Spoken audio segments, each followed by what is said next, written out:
Oi, gente, boa noite. Meu nome é Esther. Essa é a segunda parte da aula de suporte em imunologia. Voltada para a pergunta. A gente está falando sobre. Adá, Oi? A gente está falando sobre o sistema não, imunológico. eu tô falando, foi outra coisa aqui. Ah, tá. A gente está falando sobre o sistema imunológico, tá? Eu estou usando como tema as mulheres que têm as garotas de programa, prostitutas, sei lá o nome que se dá agora, que têm imunidade ao HIV. E o que acontece? Tem algumas outras pessoas que também têm essa imunidade, mesmo não sendo essa garota de programa. Uma vez eu vi um caso que eu fiquei surpresa. Um cara que tem HIV desenvolveu leucemia. Por quê? Porque esse vírus do HIV pode gerar mutação e pode também desenvolver leucemia em algumas pessoas. Lá no INCA, onde eu estou fazendo o curso de citogenética, eu estou aprendendo sobre isso. E eu vi vários casos de pessoas portadoras de HIV que desenvolveram leucemia. Aí eu perguntei à minha orientadora, ela me explicou que o vírus da HIV pode induzir a mutação no gene que condiciona a produção de células de hemácia, né? E reduz a produção de células hemácias. Então, a quantidade de linfócitos e de células com defeitos produzidos é maior. Então, aí o HIV se instala mais facilmente. E só que essa pessoa foi um caso de um cara da Alemanha. Ele recebeu a transfusão de sangue, não. Ele recebeu o transplante de medula de uma pessoa que tinha imunidade ao HIV. Então,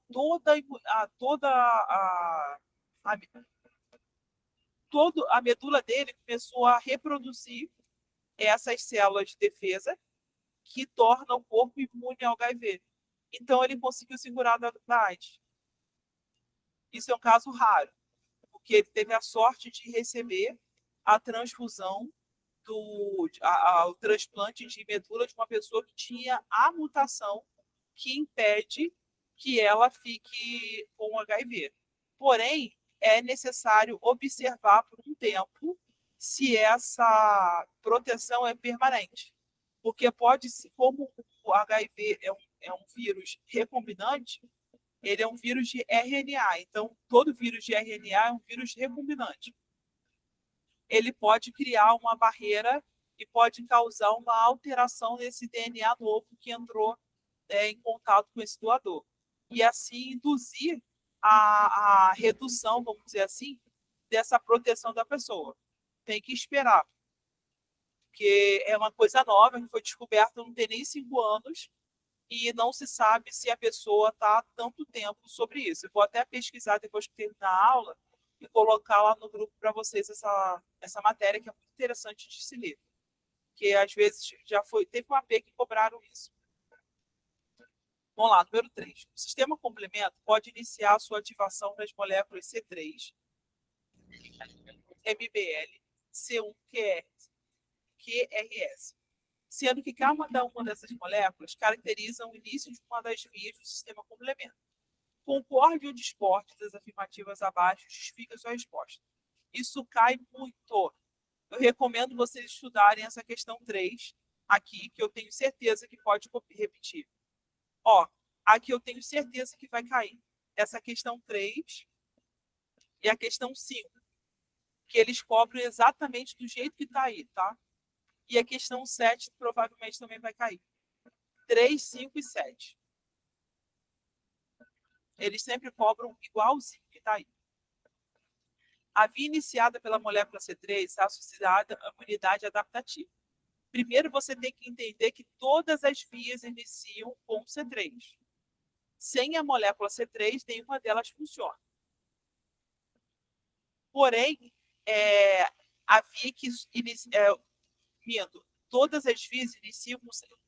Tem um ponto de chave que liga elas, que é C3A. 3A é um subnúcleo, vamos dizer assim, depois do C3. Porém, a que começa com C3 é a via alternativa. Está relacionada à imunidade inata. essa via alternativa ajuda na produção de imunoglobulinas. São aquelas moléculas que eu falei para vocês que marcam as células que devem ser destruídas. Letra B. O complexo antígeno-anticorpo se liga ao MBL. Inicia via clássica do sistema complemento. Você deveria discordar e justificar que o complexo antígeno-anticorpo se liga ao complexo C1QRS. Inicia via clássica, ou ainda o MBL se liga aos resíduos monócitos da superfície do patógeno, ativando as vias das lectinas. Tá? A via clássica do sistema complemento não é ativada por MBL, sim C1QRS. O complexo C1QRS, ao ser ativado, inicia via associada à imunidade inata do sistema complemento. Você deveria discordar e justificar que o complexo C1QRS inicia via clássica e está associado à imunidade adaptativa, pois esse complexo C1QRS se liga ao complexo antígeno-anticorpo. Olha só. Vou parar essa parte aí e vou explicar uma coisa para vocês. O sistema complemento tem 3 vias, tá? A via adaptativa, a via das lectinas, que eu acabei de falar ainda agora. A via clássica, a via das lectinas e a via alternativa. A via clássica atua na imunidade adaptativa. A via das lectinas e a via alternativa atuam também na imunidade inata. Só que eu preciso que vocês saibam uma coisa. O sistema complemento, ele ajuda a funcionar a imunidade inata e a imunidade adaptativa. É importante vocês saberem isso. Por quê? Porque a imunidade inata e a imunidade adaptativa sozinha não dão conta de proteger o corpo. Eles precisam de uma ajuda, que é uma cascata enzimática de proteínas e de enzimas que potencializa a função de algumas células de defesa, que é o sistema complemento. O sistema complemento simplesmente potencializa as imunidades, inata e adaptativa. Porém, 2 vias atuam na imunidade inata e uma via atua na imunidade adaptativa. A via clássica, ela atua na imunidade adaptativa. É importante vocês saberem isso, tá? Número 4. Os órgãos linfóides primários e secundários são importantes componentes do sistema imunológico. Neles são gerados, maturados e ativados as células da imunidade inata adaptativa. Responda. Os linfócitos B e T de mamíferos e aves são gerados e maturados em qual órgão linfóide? Isso aqui é importantíssimo. Se vocês quiserem fazer algum concurso, isso cai demais, para vocês saberem a diferença entre órgãos linfóides primários e secundários. Linfóides primários. Você deve dizer o local de geração e maturação de linfócitos B e T em aves e mamíferos. No caso, ursa, que é na ave, mamífero, nascimento, vamos dizer assim, maturação, baço, e timo. Eles são muito ruins da resposta. Olha só a resposta. Você deveria dizer o local de geração e maturação de linfócitos B e T em aves e mamíferos, conforme descrito no subtópico órgãos linfóides primários da aula 3. Eles não dão a resposta direta. O que vocês precisam saber? P, você lembra de ursa, e T de timo. Ursa e baço, vamos dizer assim. Ursa é um órgão que fica perto da cloaca das aves. E tem essa pinto. O baço fica embaixo do braço da gente, aqui, assim, do lado esquerdo. E justamente por ser próximo do braço, eles botaram esse nome de baço. Esse órgão ele tem uma função muito importante. Ele serve para destruir todas as células que têm algum defeito. E também serve para destruir algumas células que sofreram uma lesão causada por algum patógeno. Tá? As células de defesa são produzidas na medula óssea. Aí vai perguntar assim, todas as células? Não. Quando o neném é pequenininho, quando está sendo gerado no útero da mãe, todas as células do sangue são produzidas no fígado, tá? Depois que a criança nasce, é que são produzidas as células de defesa na medula. Porém, até os 12 anos, a criança tem uma glândula chamada timo, que é no meio do peito. Esse timo é um local de ativação dos linfócitos T. Depois que o timo perde a função, 12 anos mais ou menos, esse linfócito T é ativado no máximo. Dê pelo menos 2 exemplos de órgãos linfóticos que são ativados, onde são ativados os linfócitos B e T. Aí eles dizem, né? É a mesma resposta da 1. Linfóides, órgão linfócito B. Bursa, baço, medula, linfócito T, timo e medula. Basicamente isso. Essa questão aqui cai sempre, tá? Igualzinho, ele não tem criatividade nenhuma. Correlacione o seu tipo das imunoglobulinas às suas respectivas estruturas e funções. Letra A. Letra E, IgM. Ó, molécula composta por 5 subunidades ligadas às pontes de sulfeto da cadeia J. IgG. No soro é a imunoglobulina mais abundante. Soro que eles falam é no plasma sanguíneo, tá? Porque o nosso sangue ele é composto de vários materiais. E a parte mais ou menos líquida é o soro. P, que equivale a IgA. Imunoglobulina presente no colostro, lágrima e saliva. B, que equivale a IgG. Necessita de pelo menos 2 moléculas para fixar o complemento pela via clássica. A, IgM. Pode fixar complemento pela via clássica, é o primeiro isotipo da imunoglobulina a ser produzido pelo linfócito B. Isso aí, essa questão aqui você tem que gravar, tá? Infelizmente, é decoreba. Encontrado em baixa concentração do soro e tem receptor de alta afinidade na superfície mastócitos. No caso, é o IgE. Em humanos, pode atravessar a barreira placentária. IgG. Toda mãe pode passar IgG para a criança. Então, se a criança está passando por alguma infecção, ou se a mãe está passando por alguma infecção, isso afeta o desenvolvimento do bebê, porque ele recebe muito IgG. E esse excesso de IgG pode atrapalhar algumas outras funções do corpo do bebê. Possui a peça secretora que funciona como inibidor de protease. IgA. Letra D agora. Desempenha um papel importante em defesa de mucosa, onde se apresentam as formas de DIP.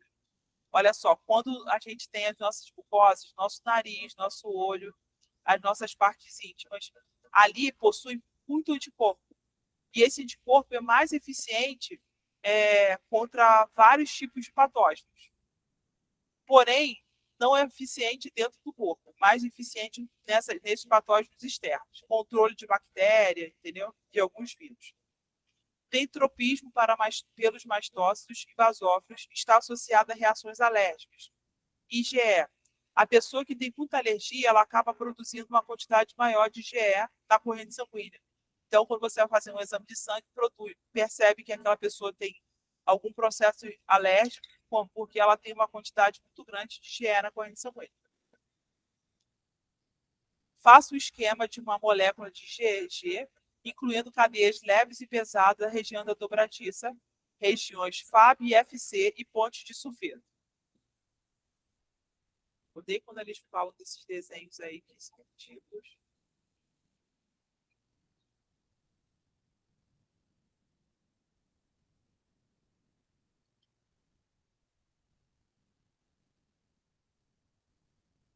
Deixa eu ver se eu consigo abrir o PDF para mostrar exatamente a figura que eles querem.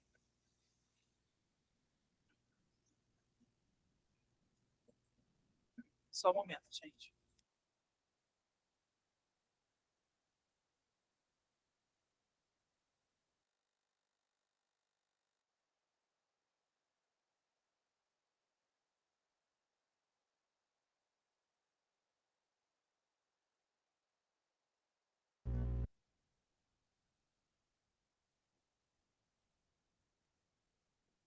Consegui abrir aqui.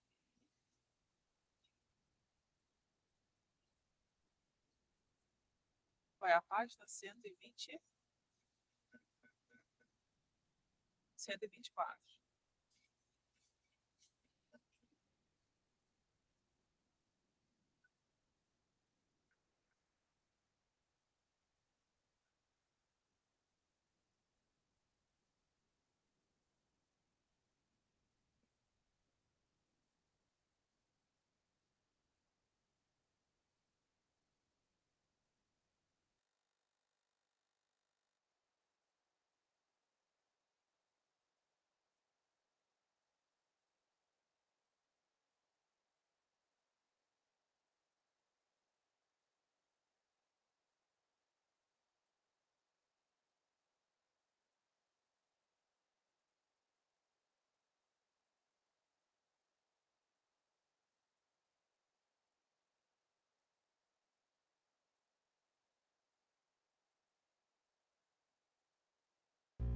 Voltei.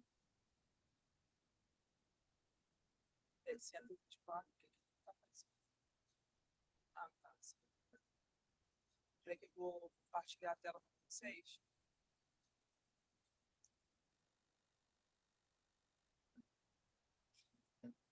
Compartilhar a tela da apostila.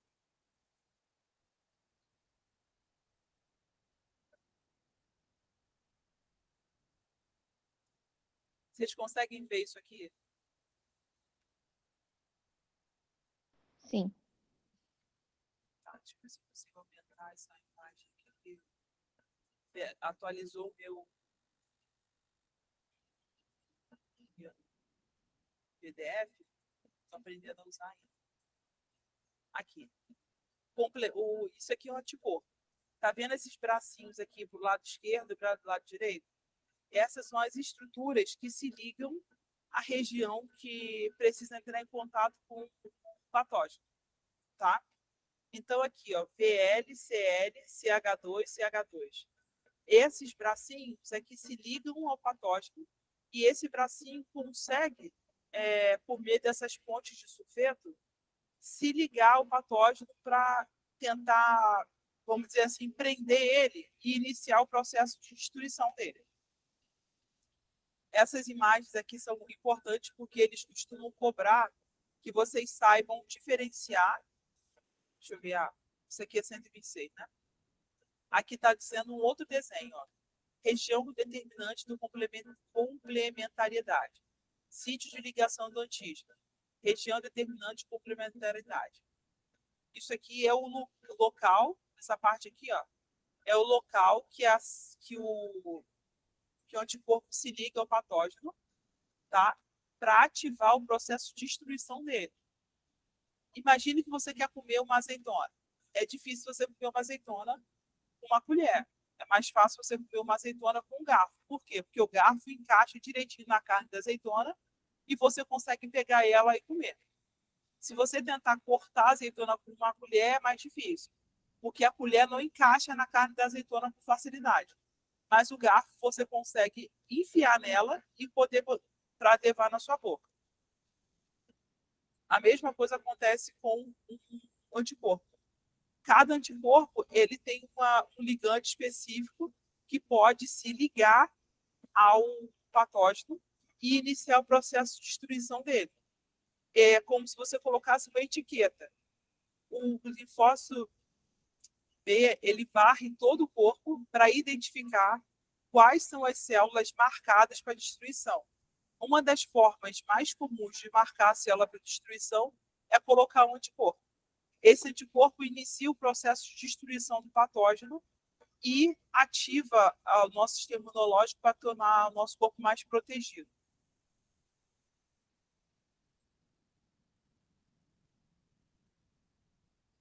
Deixa eu parar a apresentação aqui. A gente continuar na.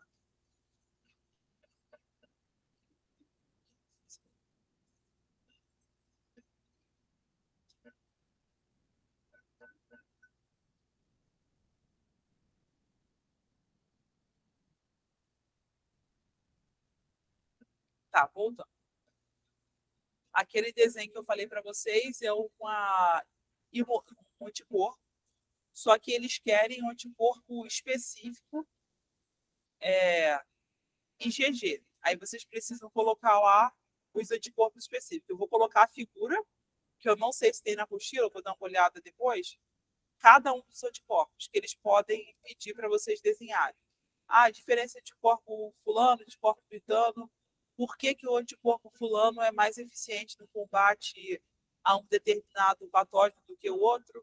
Aí eu vou colocar as fotinhos lá correspondente a cada um anticorpo, tá? Tem uma coisa que eu achei aqui bem interessante que eu vou colocar até agora.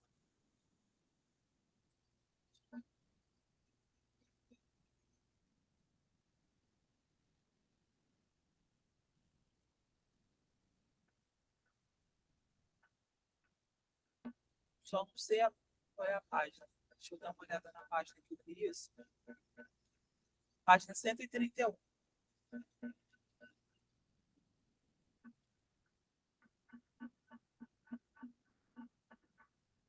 Coloquei lá, página 131.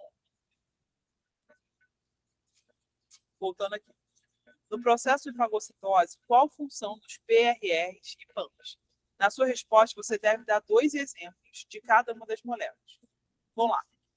Você deveria explicar a função dos receptores de reconhecimento padrão, que, como o nome já indica, são receptores que reconhecem padrões moleculares de patógenos e se encontram na superfície dos fagócitos, iniciando a fagocitose. É como se nossos fagócitos, os nossos macrófagos, neutrófilos, tivessem a capacidade de ter um binóculo. Esse binóculo aumenta a capacidade de identificar se tem alguma coisinha naquela célula que não é igual à célula humana.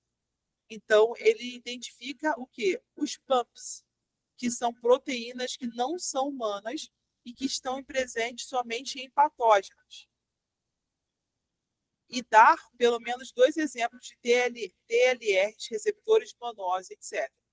Explicar a função dos padrões moleculares associados a patógenos, que são as moléculas presentes na superfície de patógenos, são reconhecidas pelos PRS. Dá pelo menos 2 exemplos. LPS, monose, etc. Olha só, tem algumas células, mais estruturas, alguns tipos de açúcares que ficam na superfície desses patógenos que não são um padrão reconhecido pelas células humanas. Tá? Gram positiva, gram negativa, a diferença principal é se é peptidoglicano, se é mureína, tá? Isso são coisas que são identificadas pelos PRS. Isso que eu falei para você, esse manose é um tipo de açúcar que fica na superfície da parede celular de algumas bactérias. Esse LPS, esqueci o que é LPS.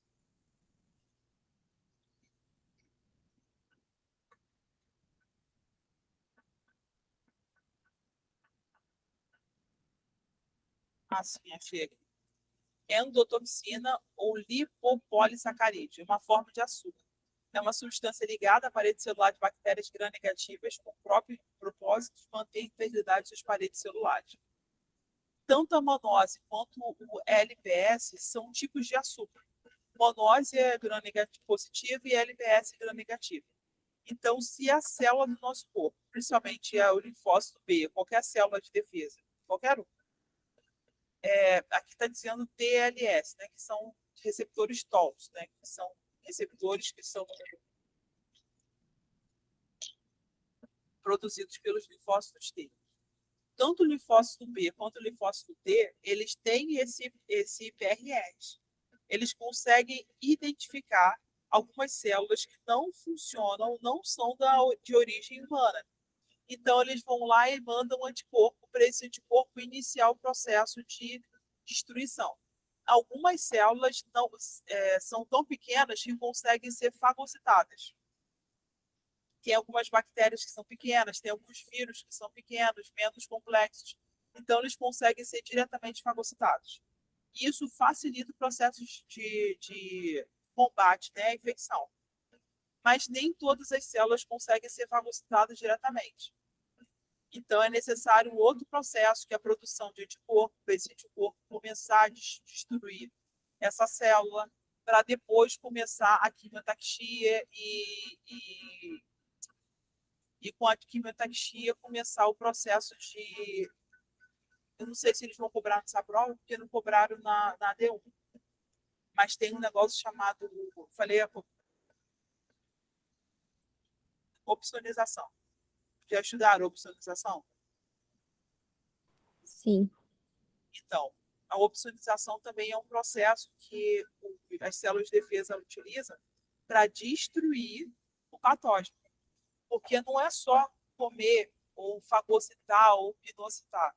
Ele tem que iniciar um processo de destruição, porque dentro da célula, esse patógeno pode desenvolver, pode destruir a célula do corpo humano por dentro. E esse processo de opsonização acaba chamando várias outras células para melhorar o processo de destruição desse patógeno. A grosso modo é isso. Tem toda uma teoria assim, bem rebuscada que eu tento não usar, porque vocês vão conseguir entender melhor se eu usar desse jeito bagaceiro que eu ensino. Porque vocês precisam entender que eles usam uma linguagem científica. Mas se você se colocar no lugar daquilo ali, qual a função dessa molécula? Vocês sabem que os PRRs são moléculas que são usadas. Imagine que você está estudando imunologia. Você está olhando a apostila e na apostila você começa a entender o que é certo e o que é errado. Então, se você vê uma informação que não está na apostila, você começa a duvidar se aquilo ali está verdadeiro ou não. Porque vocês sabem que existem vários sites por aí que ensinam várias coisas. Mas você sabe que tem que ter referência, tem que ter uma série de outras coisas para você garantir a origem daquela informação. Se vocês percebem que tem alguns erros conceituais, vocês já descartam aquela informação porque sabem que aquilo ali pode estar errado. Então, quando um corpo estranho entra no nosso corpo, uma bactéria, um fungo, qualquer patógeno, o nosso corpo tem um padrão, ou seja, ele vai lá na cartilha dele, identifica todos os padrões, todo o formato e faz um scanner externo daquele objeto, daquela substância ou daquele patógeno. E com esse escaneamento, ele identifica se aquilo ali é humano ou não. Então, ele compara com um padrão de célula humana, padrão de reconhecimento. Já quando ele percebe que tem uma série de coisas ali, que é monose, LPS, peptidoglicano, ureína, etc, etc, etc, na superfície daquela célula, que aquela célula tem uma parede celular, o nosso sistema imunológico pensa, opa, isso aqui não é humano, não. Isso aqui tem PAMPs, que são padrões moleculares associados a patógeno.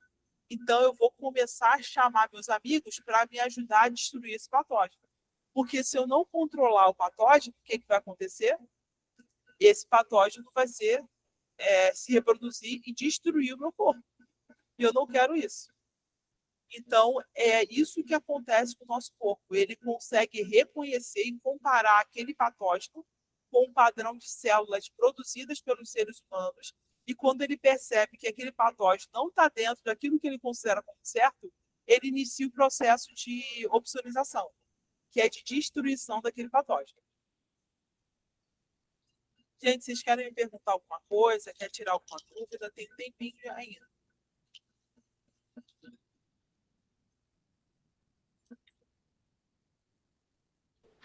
Deu para entender, sim, a avaliação. Tá, daqui a pouquinho eu vou colocar as fotos dos diversos anticorpos lá para vocês irem treinando e desenhando.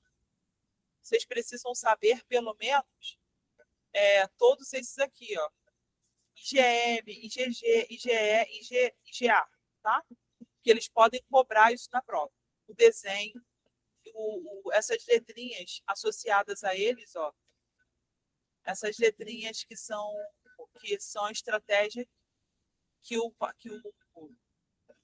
essas letrinhas V, D, J, que cada um dos anticorpos tem.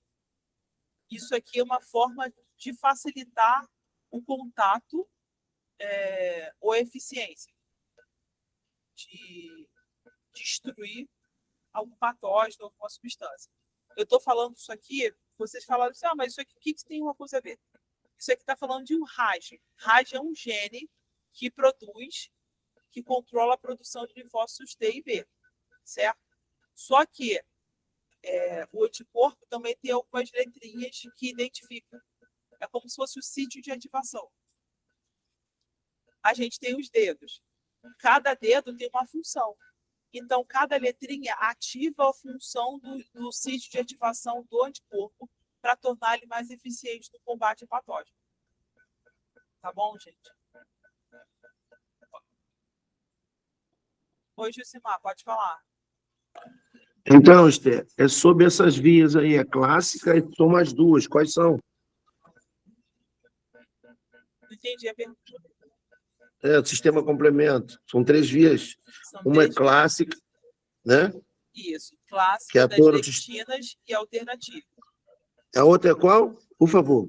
Ó, via clássica, via das lectinas e via alternativa. Eu não tô. A sua voz está distorcida. Deve ser um problema na internet. Ah. Vou repetir de novo. Via clássica, via da lectina. Da mectina? Lectina, L-E-C-T-I-N-A. L-E...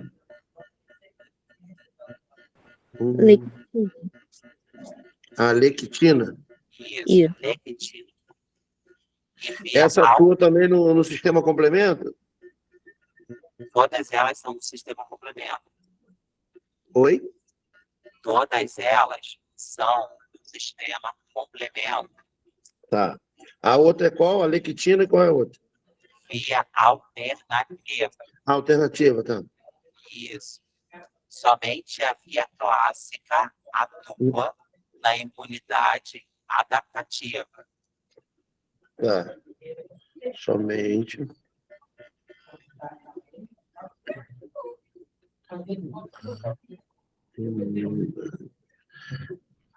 Adaptativa. Ok.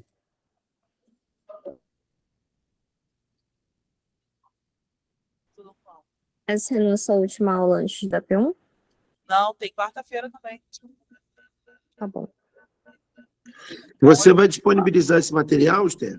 Sim, já coloquei lá no grupo. Tá, obrigado. Só falta colocar os anticorpos que eu preciso que vocês treinem como desenhar eles.